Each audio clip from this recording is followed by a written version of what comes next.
bana somi ekolo Congo to pesi bino mbote mingi na komona Yesu Kristo bisika bozali kolanda biso to zali na esengo suko ya suko na bino na émission na biso libération d'abord démocratie après na kati ya mouvement na biso de bengi lidap libération d'abord démocratie après ezali masanga ya masolo o to tina place pour na kolobela makambo etali mboka ko pesa o ya biso apport na bitumba o tozali kobuna bitumba o mboka na biso ekoti na kati na yango lelo to komi mibutu to komi balé.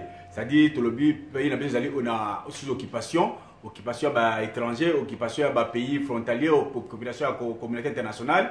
Yango tout le pays était d'abord tout libéré mboka na biso, yango tout que na maponami.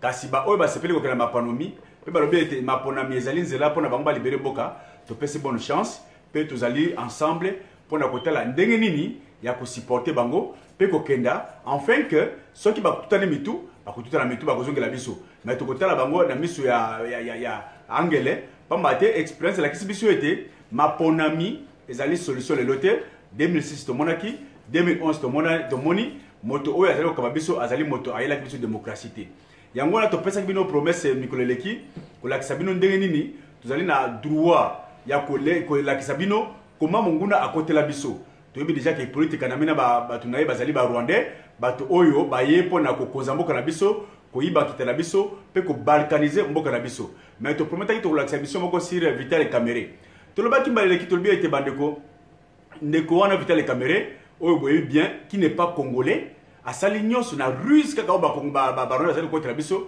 lokola politique na mboka kotaki amilukeli papa Mose Kabila amilukeli mama Sifa amilukeli bandeko amilukeli batata mwasi amilukeli banoko pour que akota a pénétrer communauté congolaise société congolaise pour akonza biso yali ka ndenge mboko na ndeko wana yango na to ko lakisa bino mamuke pourquoi tozali ko loba makambo wana ça c'est un aspect na niveau introduction na ngai pe na ko yebisa bino pourquoi parce que ba tuna ngamba que kimia to pesa ka kimia pourquoi nous donnons toujours la paix chaque fois to ba na mission na biso pamba te la paix ezali eloko oyo ya lokumo mokozi na biso Yesu Kristo ayeli biso la paix parce que mokili oyo ezali na bitumba mokili oyo ezali na se ya kanda ya munguna kadi ya pemba munguna oyo akitaki ndenge apocalypse ayiko sa biso akiti ayeli bitumba na se ya mokili pamba te ayebi ete tango na etikali muke yango na chaque fois moto na tango azali na passe na ye asengeli na vocable moko spécial pour na couper la solution na problème na ye c'est-à-dire moto azali na kati ya prison ata oyeli biloko ndenge nini to lobango balebele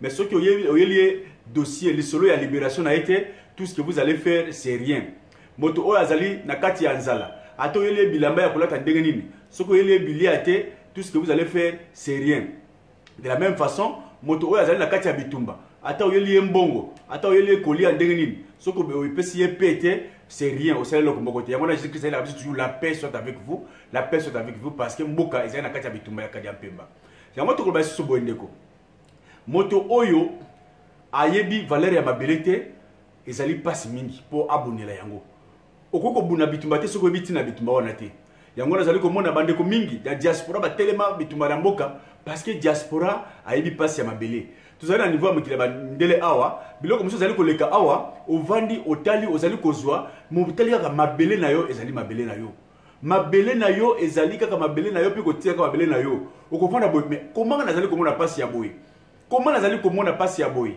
qu'est-ce qui ne va pas au moins que nazali na mabele na ngai j'ai mon pays le pays que Dieu m'a donné République démocratique du Congo ezali pourquoi souffrir peu importe mon mengo peu importe tout ce qu'on a comme matériel bah essence ya vie awa mais vous sentez qu'il y a toujours un ça ne va pas votre pays restera votre pays par rapport na bande comme vous dans la kati ya mboka peut-être notion ya mabele ezali na importance mingi te pour la parce que vous vandi wana vous botami wana vous allez ko sala business wana vous bali wana.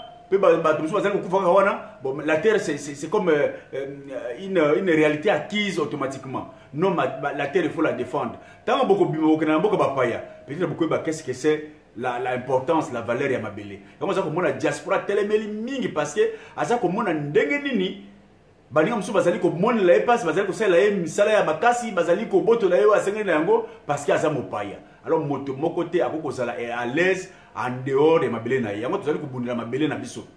C'est ainsi que tango moto ondimi ko sala la mboka vie na yo elongo na vie privée ko moto ya libanda po banda ko landela na kanisi lelo oyo bande ko bozali ko landa ngai awa ba musu ba yebi ngai te place nkoso ileki auti wapi abotami wapi azali pe nani c'est ba kisomi bazali ko tuna ngabongo Parce que nazali na importance c'était na mboka, na sala eloko moko te ko ka musaba na mboka. Mais mokolo oyo ngana koloba te natia mutu nanga pona ko zala na président de la République moto nyonso abanda koluka ayebela ngai.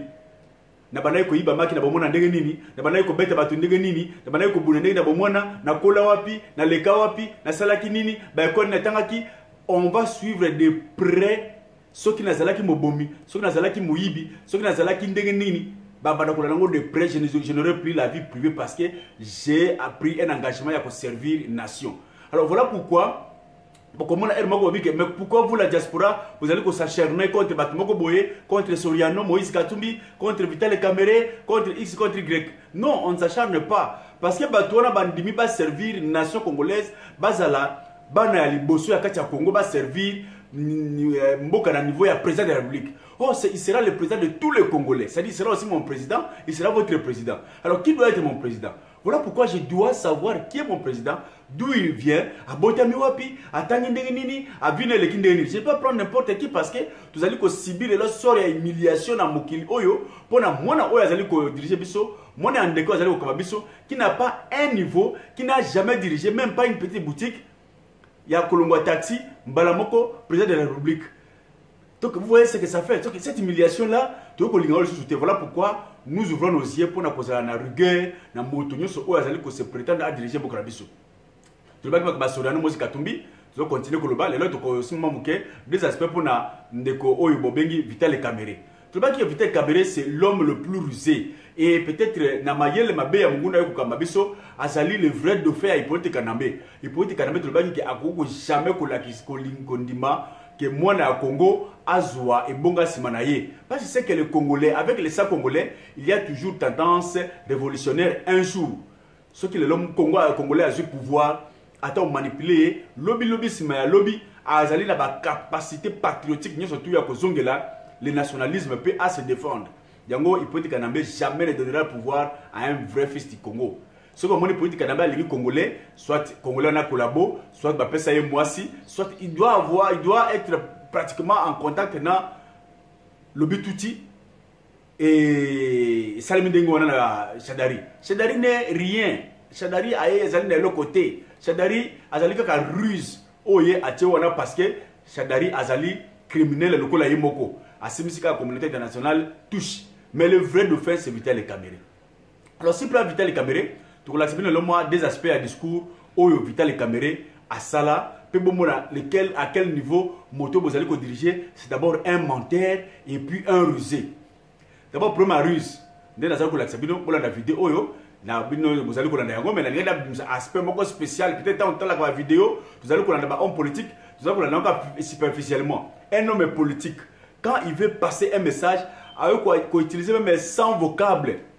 Juste pour la vocable moko ou à kanaki ko bimisa yango mais par la ruse politique par la ruse verbale a comme abino na discours milai mais azaka na vocable moko leki abimisa yango c'est-à-dire si l'aspect ya sécurité lelo oyo to mona kina ba leki Amérique mettait meli contre Oussama Ben Laden babane ko luka mutu na ye bati ba prix pour que ba luka ba bomaye. Mais le reste bien que Oussama Ben Laden azali na kati ya mosquée azali ko sambela. Les Américains seront même capables de neutraliser Koboma ba fidèle tout la kati ya mosquée juste pour na kozwa mutu ya mutu moko. Donc un homme politique est capable ya ko sacrifier masse ya batu kaka pour na ko luka mutu moko so balimba sala yebabe. C'est de la même façon, pardon, si un homme politique veut s'adresser à vocal moko ya bimisa, alors ko utiliser ba vocable belé peu importe mais ça ka na loko moko azali ko luka. Bon la vidéo oyo ndeko journaliste baba nzimbi ayamaki Vital Kamere boyo kanini alobi pe na la tebino aspect moko ya ruse oye alobi. Regardez du côté de la majorité, quand ils m'ont vu les regarder, ah bon tiens, nous sommes en retard, ils se sont mis debout pour applaudir. C'est pour dire que ces histoires de burundiser les gens. Hier j'étais rwandais, aujourd'hui je suis burundais. L'autre fois j'avais entendu que j'étais tanzanien. J'entends cela de tous les grands hommes. J'ai entendu, on avait dit du président Dos Santos qu'il n'était pas angolais. Il n'a jamais répondu à cette question-là, puisque ce qui compte, c'est ce que le président Dos Santos fait pour l'Angola. J'ai entendu dire que le président Sassou Nguesso, attendez un instant, parce qu'il a épousé notre sœur, Mama Poto Antoinette, il est congolais zaïrois. Mais ce qui compte, c'est ce que le président Sassou fait pour les Congolais de Brazzaville. C'est très important. Et donc, moi je crois que ce qui compte au finish, et la réponse à cette question là-bas, d'abord, c'est le silence. Et poser des actes qui prouvent que vous êtes Congolais et que vous aimez le Congo. Puisque, pour moi, j'ai toujours dit une chose. Entre un Chinois ou un Belge qui vient construire un hôpital à Bassankusu et un originaire de l'Équateur ou du Kassai qui pille l'argent qui était destiné à l'hôpital de Bassankusu. À ce moment, les Congolais sont proches de qui? On pose la question sur base des obligations constitutionnelles, l'article 72, Je suis d'accord avec vous. Qui pourrait rattraper même les candidats président de la République qui se prononcent déjà pour 2016. Est-ce qu'ils sont d'origine congolaise? C'est ça la question. Non, nous avons le ministère de la Justice. J'ai l'auto-justification. Vital Kamerhe a sali yango. Il a voulu se justifier. N'a problème avec déjà qu'il est responsable. Donc il reconnaît qu'il n'est pas congolais. Mais pour lui, le vrai congolais, c'est celui qui fait de bonnes œuvres dans le Congo. C'est celui qui a développé le Congo. Il y a des affaires congolais. Voilà encore niveau de Moto Bolingi, Botia président. C'est-à-dire, l'objet de la président, Moutounyo est na Sri Lanka, outi na Cambodge, outi na Chili, outi na Argentine, outi na n'importe quel coin du monde. Au Congo, tu peux devenir chef de l'État. C'est-à-dire pour lui, il n'y a pas un Congolais. Le vrai Congolais, c'est quelqu'un au Salim Salam Malam. Donc, peu importe n'importe quelle place au outil, ne race nayo, soit comme dans le Congo, au Bani au Salam Salam Malam, tu peux devenir chef de l'État. Alors, Boyoki déjà est là quand il Sabino. C'est-à-dire, il peut être Rwandais, ou bien Burundais. Ce n'est pas un problème. Le grand problème, c'est Salam Malam pour la population congolaise. Est-ce que ça, c'est normal?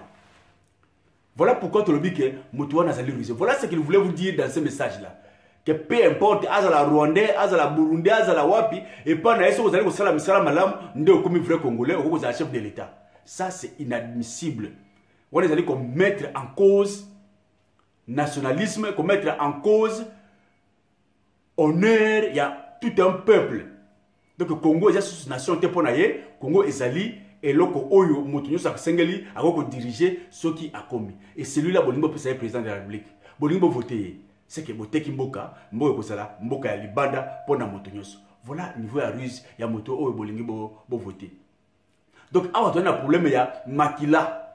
Voilà pourquoi constitution a le but que les chefs de l'État il faut d'origine congolaise, c'est-à-dire papa maman bazala ba congolais parce que ils ont le problème ya fierté nationale. Sinon, tout le monde viendra aux Alambons, on a conversé dans le Congo parce que l'objet n'a aucun président. Combien de chefs d'État africains ba finga biso? Tu veux bien, on va les camings. Bamsou baloba, ceux qui ont accouplé le lot, à l'égard de Malisus, n'a qu'au bout de Congo passé, je peux devenir président. Congolais, tout se récessir. Wana azali mototé. Wana azali mototé. Boyoki riznaye. Vital Kamerhe n'est pas congolais. Aïe, qu'on reconnaître yango, na message wana, boyoki yango bien. Et s'il devient président de la République demain, Congo kozala passoire de tout le monde. Parce que pendant la finalité, salam alam, tu deviens congolais. Tu peux être vrai congolais de père et mère, vous avez le droit de faire salam abé. Et ça, c'est inadmissible pour un peuple. On est allé injure ou allé kofinga peuple congolais. Deuxième aspect, c'est aspect, il y a malhonnêteté. Aspect, il y a le kuta. Comment il est vraiment un menteur et qu'il a la parole d'honnêteté. Vidéo msusu, bon nandayango, bon mona, c'est qu'il veut, azali koloba. Pour l'Italie, nationalisme, pardon, nationalité, pour l'Italie, originalité. En 2011, au Loba qui en que aussi ça qui classe na comme ya Vital Kamerhe. Ngana Lobaki na 6e classe na combo Vital Kamerhe. Ngana Lobaki na 6e classe na combo Vital Kamerhe. Où j'ai étudié avec beaucoup d'amis. At the University of Kinshasa, where I studied with a lot of friends. J'ai terminé mes études sous le nom de Vital Kamerhe Lwakanyigini Nkingi. I finished my studies under the name of Vital Kamerhe Lwakanyigini Nkingi. Je pense que Tokogi ko retrouver vidéo ana. Retrouver Ango, en tout cas. Tango sola ki na ba. Na pesio promesse ferme. Ce que retrouver Ango ke ngai na 6e classe na combo Vital Kamerhe. Ndako nanga obemoko na zango na kisasa. Ekombia yo. J'ai terminé mes études sous le nom de Vital Kamerhe Lwakanyigini Nkingi. I finished my studies under the name of Vital Kamerhe Lwakanyigini Nkingi. J'ai terminé mes études sous le nom de Vital Kamerhe Lwakanyigini Nkingi. I finished my studies under the name of Vital Kamerhe Lwakaningi Kingi. Ezali grand frère nanga Ngwanda, ya lobaki pona ko soutenir thèse na ye, ya lokuta. Alobaki diplôme ya Vital Kamerhe, ya deuxième licence, ezali na kombo prénom na ye Vital na diplôme wala. Or tozaki na tango authenticité, yoke kozala Vital te. Wana laksika zali étranger. J'ai terminé mes études sous le nom de Vital Kamerhe Lwakaningi Kingi. I finished my studies under the name of Vital Kamerhe Lwakaningi Kingi.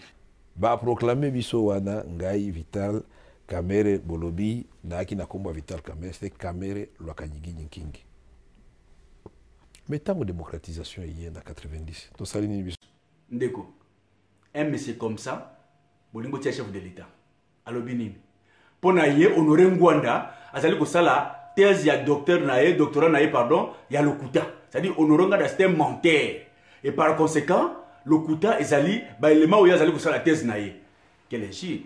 Monsieur Vital Kamerhe, ozali na hauteur ya honoré Ngwanda te. Ozali na hauteur ya honoré Ngwanda te, il faut beaucoup de respect na moto wana. La moindre des choses, ce qui a lobby lokuta, les cas où l'accès est l'élément contraire. Mais il y a beaucoup de choses la vidéo, c'est le binan, ça mentait. Tu reconnais une chose et son contraire à la fois. Comment on appelle ça scientifiquement? Quelqu'un qui accepte une chose et son contraire, c'est un aventurier, un menteur. Tu reconnais que diplôme là, c'est là qui va checker Vital Kamerhe et puis au lobby, comme on a dit, ça Vital Kamerhe, tu as Kamerhe et avec tout l'honneur rwandais et après. Lobi que moto a copié la vidéo, au bas le copier Vital Kamerhe, au copier ça y est, ndako kamoko ou aux nango ou en somme non. Est-ce que vidéo wana ça ne vous dit rien, peuple congolais, un homme comme ça qui ne tient pas sa parole. Est-ce que ce un journaliste de quoi on peut essayer ndako moko aux nango? D'abord congolais boy très bien que Vital Kamerhe ça ndako moko tina kinga ça. Ce que bonito beka pe ko sala ba recherche ko la savoir ndako Vital Kamerhe, bien que bango tu ba yibaka. Bakela otonga na Kigali. Ba yibi bakela otonga ailleurs parce que ba Congo za bokola bango te, mais ça n'est pas une seule maison. Voilà encore le coup na ye. C'est encore une preuve, c'est encore une preuve que Vital Kamerhe azali mopaya. Et si vous croyez que le président de l'Assemblée nationale na kati ya Congo, na mboka Congo, na ville Congo azali eta ndako moko te, une seule maison. Non, il n'est pas que ça vous boit. Tu es bien et surtout bato ba na fuir à guerre. Alobi bien, il a travaillé à sali 12 ans dans le ministère, dans le conseiller. Donc, à Tika, aussi, même Pandako, et là, comme côté, il n'a qu'une seule maison. C'est vrai, à Ibambongo, à Zimbabwe, pas qu'il retourne à Rwanda, pas qu'il retourne à Rwanda. Même là, ça, il y a une politique canambé. Il y a un parce qu'il y a un problème. Il y a un droit à construire dans le Congo, parce que c'est un été. Bandeko na sema ekolo Congo, là tu regardes la semaine de discours wana, to bomona d'abord et là ko bino vous allez ko supporter et là ko peut-être bino vous allez ko négliger mais vous allez importance munene pona mboka na yo. Vital Kamerhe tu allez continuer mission na to regarde d'abord to la sabino o yemoko alobaki pe ko la sabino ba élément clé ba message wana. Mais to bana ko la sabino biloko mission o bino alobate oyo peut-être bomonate sur lui comment il est le vrai dauphin de Kanambe. Vous allez brancher, vous allez souscrire à la chaîne Abisso, vous allez vous Sabino. Ça c'est autre bannière que balelo. Deuxième aspect, qui n'a pas message nanga, vous allez coller la carte de le DAP. Na sepeli mingi ba dekomi mo benginga ibo tu nanga comment ça va se faire, vous allez prêt à ko sala action oyo ou kina na biso na action oyo. Vous allez malamu mingi. To baki bo le 1er décembre, nous décrétons une journée internationale ya jeune pour na RDC. C'est-à-dire ba na nyoso somi ekolo Congo biso to bozomi na kati ya mokili. Ba bazali na libanda ya mboka Congo, ba bazali na kati ya mboka Congo, to bengi bino na niveau la biso lidap pour le 1er décembre tout ça la jeune na mpona mboka Congo. Pourquoi jeune wana? Jeune ande to baki boso ils allaient gêner à coller la Nzambé et te maquiller à bana somme ekolo Congo et sopani mingi et petoli surtout maquiller la biso sopana.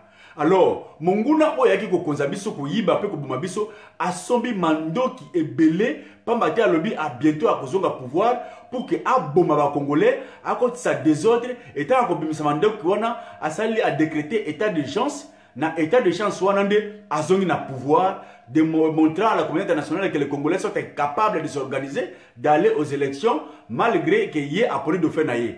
Ça, c'est la ruse Oya Sali Yango. Alors, tu comprends, la Nzambé était, na ruse wana, mandoki Oya Sombi, Nzambe Sala na biso dengo Sala ki na David vis-à-vis de Goliath. C'est-à-dire Goliath a ba armement de guerre nyonso na zoto na ye, mais David akei na kombo na Yesu Christ na libanga ya pamba abomi pe na épée ya Goliath abimisi akati ye mutu. Yango tukobisa nzambe ke mandoki oyo ipolite kanambe ya sombi. Mandoki oyo ba Rwanda ba sombi ba Congolais.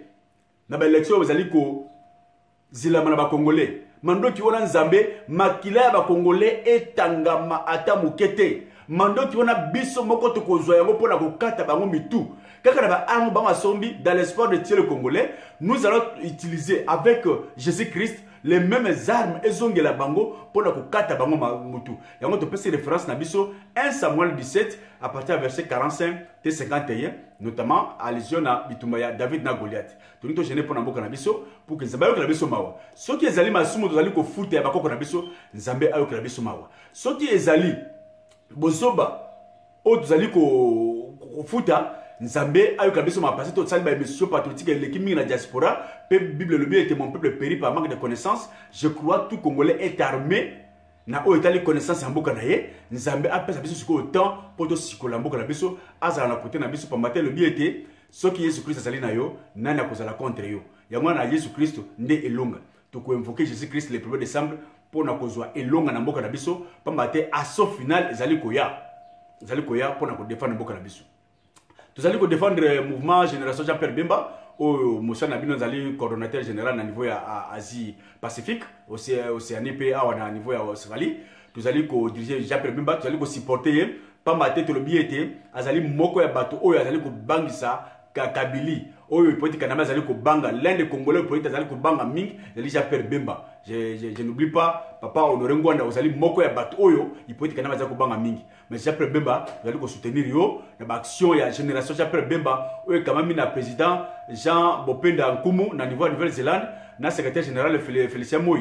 Nous allons supporter génération Jean-Pierre Bemba pour être tout ça la nyonso mona assemblée ko Congo wana aya ko longola biso soni abima David na biso pona ko longola biso ba Kadi Mpemba ko longola biso Hippolyte Kanambe na ba bande na pouvoir. Pour se souscrire, vous allez abonner, ba bazali ko sepela boko mela biso, bo benga biso pa matin tozali na masolo mingi na oyo tokoti na tape rouge tokoti pona ko sikola mboka na biso. Kimela Jésus-Christ akati na bino, bisika zo bazali ko na biso, pe bozala ozage, bozala déterminé, bolembate parce que c'est votre pays, mboka na biso, Congo wana nzamba pesi biso, tokozala mboka mususu te leki Congo wana. Que Dieu vous bénisse de partout vous nous suivez et que tout garder contact pour la mission prochaine où tu peux savoir déjà série à information au Italie Vital Kamere. Que Dieu vous bénisse. Merci. Ingeta.